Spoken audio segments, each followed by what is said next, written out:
नमस्कार, मेरा नाम सुरेंद्र सिंह है और आप देख रहे हैं मैत्री न्यूज़। हम लोग वार्ड नंबर 231 में हैं, जहां पर उम्मीदवार हैं प्रीति गुप्ता। प्रीति गुप्ता जी के बारे में बताने से पहले मैं उनके साथ में खड़े हुए उनके हस्बैंड हैं नीरज गुप्ता, जो किसी नाम तारीफ के मोहताज नहीं है। उसका एक बहुत बड़ा कारण है, समाज सेवी के रूप में प्रथम दर्जे का औहदा रखते हैं। नीरज जी से मैं जानना चाहूँगा, नीरज जी, बीजेपी के ऊपर एक बड़ा मुद्दा लगा हुआ है जो केजरीवाल जी लेके चल रहे हैं कि कूड़े के ढेर लगा दिए बीजेपी ने, तो कहाँ देखते हैं अपने आप को और किस तरीके से इस लड़ाई को कर पाएंगे आप? बहुत सही आपने सवाल किया, क्योंकि देखिए आम आदमी पार्टी के पास कोई मुद्दा तो है नहीं इस समय जी। तो उनको कोई मुद्दा नहीं मिला तो उन्हें कूड़े के पहाड़ नजर आ गए। पहले तो सबसे पहले मैं आपको बता दूं, ये कूड़े के पहाड़ भाजपा ने नहीं बनाए, ये पहाड़ हमें विरासत में मिले थे भारतीय जनता पार्टी को। ये पहाड़ कांग्रेस पार्टी के ज़माने से बहुत पुराने चले आ रहे हैं। हाँ, जब भाजपा की सरकार एमसीडी में लास्ट टाइम आई थी तब एक बात कही गई थी कि हम इन कूड़े के पहाड़ों को, भाजपा के द्वारा कहा गया था, ये जो भाजपा की एमसीडी सरकार थी उनके द्वारा कहा गया था कि इन कूड़े के पहाड़ों को हम हटाएंगे। और आपको जान के आश्चर्य होगा कि ये तीनों कूड़े के पहाड़ एक ओखला में है, एक गाजीपुर पे है और एक ये आपका बलसवा डेयरी के पास है। आज की डेट में आधे आधे रह गए हैं, आप जाके देखिए, 65 फुट, कोई 60 फुट, कोई 55 फुट कम हो गए हैं। अब आप कहोगे कम कैसे हो गए? बस अब वहाँ जाके देखिएगा, भारतीय जनता पार्टी की सरकार के द्वारा वहाँ पे ऑटोमेटिक मशीनें, संयंत्र लगाए गए हैं। उन संयंत्रों से खाद बनाई जा रही है उस कूड़े के द्वारा। उस कूड़े के द्वारा मिट्टी बनाई जा रही है, उस मिट्टी से ईंट बनाई जा रही है। सीलमपुर पे जाके देखिए, प्लांट लगा हुआ है। और उस कूड़े को कंपोस्ट, डिकम्पोस्ट करके उसको मिट्टी बना करके जहाँ पे नए फ्लाईओवर्स, पुल बन रहे हैं, उनमें भराव के अंदर वो मिट्टी यूज़ की जा रही है। यानी कहीं और से मिट्टी लाने की बजाय उस कूड़े के पहाड़ से मिट्टी बना के उसे यूज़ किया जा रहा है। इसके अलावा भारत की केंद्रीय सरकार के द्वारा कूड़े से बिजली बनाने के संयंत्र लगाए जा रहे हैं। ये सब चीज़ें तो कोई आम आदमी वाले तुम्हें बताएंगे नहीं कि ये सब हो रहा है। आप अपनी आंखों से जाके देखिए ना कितने काम हो रहे हैं, और आप देखेंगे 2 या 3 साल में वो कूड़े का पहाड़ बिल्कुल खत्म हो जाएगा। और यह कूड़ा कोई भारतीय जनता पार्टी थोड़ी लाके डाल रही है वहाँ, ये जनता का कूड़ा है। झूठा प्रचार दिखाया जा रहा है, बिल्कुल 100% झूठा प्रचार है, क्योंकि उनके पास आज की डेट में कोई एजेंडा ही नहीं बचा है। कोई एजेंडा नहीं बचा है। पहले कुछ कहते थे, कभी कुछ कहते थे, आज सब एजेंडा खत्म होगा तो उन्हें कूड़े के पहाड़ नजर आ रहे हैं। इस सफाई के अलावा यूँ तो निगम का काम सफाई का होता है और तमाम, जैसे आपने बताया कि कंस्ट्रक्शन वर्क भी होता है, भ्रष्टाचार बहुत ज़्यादा भी बताया जा रहा है आप लोगों के ऊपर। बीजेपी से आप टिकट लेके लड़ रहे हैं, तो क्या रणनीति रहेगी आपकी आगामी, जो आपको लगता है कि हम लोग इमीडिएटली आकर चेंज करेंगे, जो माननीय नरेंद्र मोदी जी हैं उनके नेतृत्व के अंदर कुछ बड़ा बदलाव आप लोग करेंगे अपने क्षेत्र के अंदर, वो बताइए।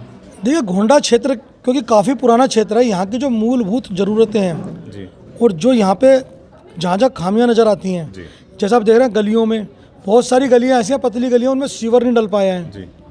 क्योंकि जो आमतौर पर सीवर डलता है, जेसीबी मशीन आती है, खुदाई करती है, वो कह देते हैं जी, एक्सक्यूज़ लगा देते हैं जी, गली पतली है तो इसमें मशीन नहीं जाएगी। तो भाई साहब, गली अगर पतली है तो हाथ से भी खुदाई की जा सकती है मजदूर लगा के।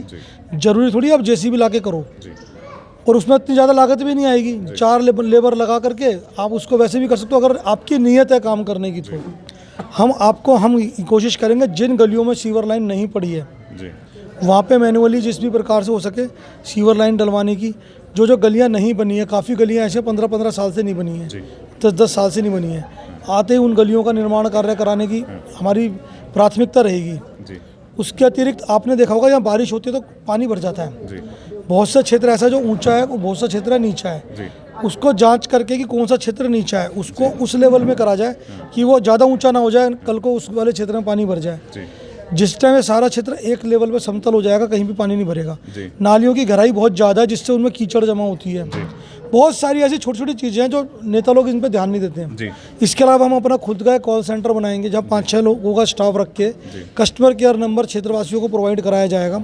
कोई भी आपकी समस्या है, आपकी टाइमिंग दी जाएगी, सुबह 8 से लेकर शाम 8 तक या 9 तक, जो भी टाइमिंग होगी, जब तक स्टाफ बैठता है। आप कॉल करके या खुद आकर के कार्यालय पे अपनी शिकायत वहाँ पे लिखवाएंगे, जी मेरे क्षेत्र में समस्या है। हम कोशिश करेंगे तुरंत प्रभाव से, शीघ्र अतिशीघ्र हम उस समस्या का किस प्रकार से निदान करा पाते हैं।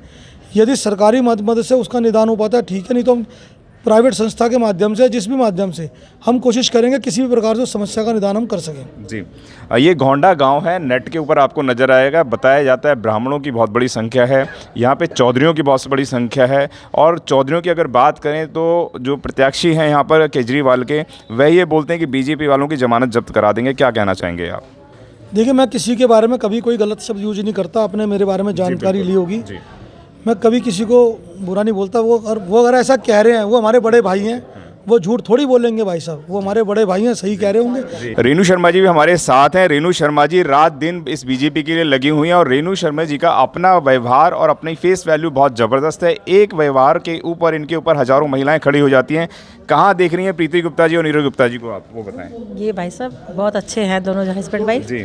ये हमारे यहाँ पे बहुत अच्छा काम कर रहे हैं शुरू से ही, और ये हमारे साथ कंधे से कंधा मिला के चल अच्छा, रहे एक बात बताइए, आप कह रहे हैं बहुत अच्छा है, ये नेताजी जितने भी आते हैं सारे बोलते हैं हम बढ़िया करेंगे बढ़िया करेंगे, ये तो नहीं बदल जाएंगे ऐसे? नहीं नहीं नहीं नहीं, इसके लिए मैं अपनी कहती हूँ, ये इनका नेचर बहुत अच्छा अपनी है। गारंटी देते हैं आप? बिल्कुल बिल्कुल। लोग आपको पकड़ लेंगे, देख जी लो। जी जी लाखों बिल्कुल, लोग मुझे देख रहे हैं आपको। बिल्कुल बिल्कुल मुझे पकड़ लेंगे। नहीं बिल्कुल सही कह रहे हो। हर एक आदमी अपनी व्यक्तिगत तौर पे जिम्मेवारी लेता है कि नीरज गुप्ता जी के लिए मैं खड़ा हूं, मैं खड़ी हूं, और अगर नीरज जी बदलेंगे तो हम लोग खड़े हुए हैं। नीरज गुप्ता जी ने स्टेटमेंट दिया कि हमारा जो काम रहेगा वो सिस्टमैटिकली रहेगा। आज तक ऐसा सिस्टम दिल्ली के अंदर कोई भी नेता नहीं कर पाया। उन्होंने बताया कि हमारे तक लोगों तो आना ही नहीं पड़ेगा, हम एक सिस्टम बनाएंगे, एक चैन सिस्टम बनाएंगे।